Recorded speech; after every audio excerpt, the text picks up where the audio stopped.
ഒരു ക്വസ്റ്റ്യൻ പറയാം. 125/250 ഇൻറ്റു 100.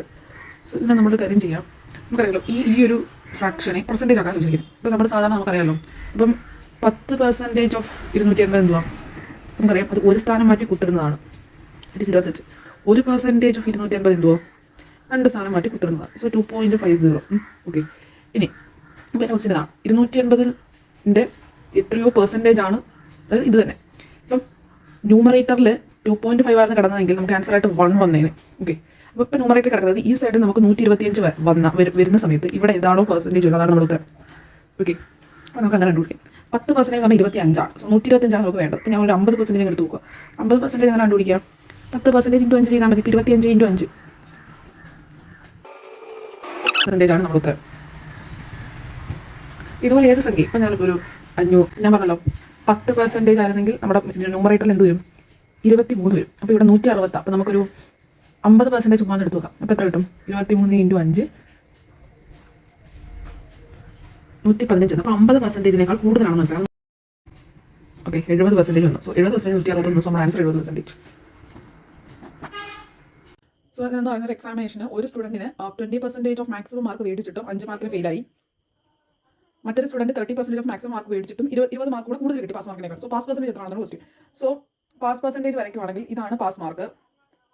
ഇതെന്ന് പറയുന്നത് എ കുട്ടി, ഇതെന്ന് പറയുന്നത് ബി കുട്ടി. സോ എ കുട്ടിക്ക് പാസ് മാർക്ക് -5 അല്ലെങ്കിൽ -5. സോ -5ഉം ഇവർക്ക് +20 മാർക്കും കൂടുതലായിരിക്കും. സോ ഈ എ എന്ന് പറയുന്നത് വെച്ച് 20% ഓഫ് മാക്സിമം മാർക്ക് മേടിച്ചു. ഈ കുട്ടി 30% ഓഫ് മാക്സിമം മാർക്ക് മേടിച്ചു. ഓക്കെ. അപ്പോൾ നമുക്ക് ഇതിൽ ഡിഫറൻസ് എടുക്കാം. 30 - 20 10% ഓഫ് മാക്സിമം മാർക്ക് എന്ന് പറയുന്നത്. സോ ഇവർ നമ്മുടെ ഡിഫറൻസ് 20 - -5 എന്ന് വരും. അല്ലെങ്കിൽ ഇയാളെ മൈനസ് ഇയാൾ അല്ലെങ്കിൽ ഇവിടെ കാര്യമല്ല. ഇവിടെ 20 എന്ന് പറയുന്നത് പാസ് മാർക്ക് +20 ആണ്. അത് 5 എന്ന് പറയുന്നത് പാസ് മാർക്ക് -5 ആണ്. സോ ഇവരെ തമ്മിൽ മൈനസ് ചെയ്യാൻ പറയുമ്പോൾ ഇതും വെട്ടിപ്പോവും. -5 10% മാക്സിമം മാർക്ക് എന്ന് പറയുന്നത്. അപ്പോൾ 10% ഓഫ് മാക്സിമം എന്ന് പറയുന്നത് 25 ആണ്. ഓക്കെ. ഇന്ന് നമുക്ക് ഒരു കുട്ടിയുടെ കാര്യം എടുക്കാം. അവൻ്റെ കേസ് എന്ന് പറഞ്ഞു കഴിഞ്ഞാൽ 20% ഓഫ് മാക്സിമം മാർക്ക് മേടിച്ചപ്പം അവന് പാസ് മാർക്കിനേക്കാൾ 5 മാർക്ക് കുറവായിരുന്നു. സോ 20% ഓഫ് മാക്സിമം മാർക്ക് -5 ആണ് പാസ് മാർക്ക്. സോ ഇതിനെ കൂടെ നമുക്ക് പെർസെൻറ്റേജ് ആക്കി പാസ് മാർക്കിൻ്റെ പെർസെൻറ്റേജ് കിട്ടും. അപ്പോൾ 5 എത്ര പെർസെൻറ്റേജ് ആണ് ഇതിൽ നമുക്ക് കണ്ടുപിടിക്കാം. സോ 5 കിട്ടണമെങ്കിൽ ഇവിടെ എന്ത് വരണം? ഇവിടെ /5 ഇവിടെ /5 ചെയ്യണം. സോ 2% ഓഫ് മാക്സിമം മാർക്കാണ് 5. സോ 22 ഈ -5 ഇവിടെ പ്ലസ് ആയില്ലേ. So 20 + 2. So that is 22% of maximum mark is equal to pass mark. So pass percentage എന്ന് പറയുന്നത് 20% ഓഫ് മാക്സിമം മാർക്കാണ് പാസ് മാർക്ക്. രണ്ട് നമ്പേഴ്സ്, 2 നമ്പേഴ്സ് ഒരു തേർഡ് നമ്പറിനേക്കാൾ, അതായത് 25% ഓഫ് തേർഡ് നമ്പർ ഞാനിപ്പോൾ മാറിയിടുന്നു. അത് നമുക്ക് 60% ഓഫ് അടുത്ത നമ്പർ മോർ എന്നാണ് പറയുന്നത്. ഞാൻ പറഞ്ഞു മോർ എപ്പോഴും എന്താ പ്രത്യേകത?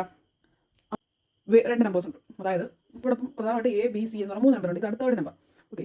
ഈ നമ്പറിൻ്റെ 25% മോർ ആണ് A, 60% മോർ ആണ് B. സോ മോർ എന്ന് വാക്കിന് അർത്ഥം എന്ന് പറഞ്ഞാൽ ഇത് 125% എന്നാണ്, ഇത് 160% എന്നാണ്. ഓക്കെ. അപ്പോൾ ഇത്രയേ ഉള്ളൂ. അതിൻ്റെ റേഷ്യോ കണ്ടുപിടിക്കുക. അപ്പോൾ 125/160% രണ്ടും വെട്ടി പോകും. അല്ലെങ്കിൽ 1/100 അല്ലേ. സോ 25/32 കിട്ടും. ആണ് ഉത്തരം. സോ ഇതെന്ന് പറയുന്നത് ഇത്രയേ ഉള്ളൂ. ഈ മോറിലാണ് കാര്യം എന്ന് വെച്ചാൽ മോർ എന്ന് വെച്ചാൽ ഇപ്പം തന്നെ ഇപ്പോൾ ഫസ്റ്റ് നമ്പർ എടുക്കുക A എന്ന് പറയുന്നത് ഈ നമ്പറിൻ്റെ കേസ് പറഞ്ഞാൽ 25% മോർ എന്ന് വെച്ചാൽ നമ്മുടെ ഒരു തേർഡ് നമ്പർ ഉണ്ടെന്ന് വെച്ചാൽ ആ തേർഡ് നമ്പറും പ്ലസ് അതിൻ്റെ 25%, അതായത് മൊത്തത്തിൽ പറഞ്ഞാൽ തേർഡ് നമ്പർ എന്ന് പറഞ്ഞാൽ 100% ഓഫ് നമ്പർ അല്ലേ. സോ 100 125% ഓഫ് ആ നമ്പർ. ഓക്കെ.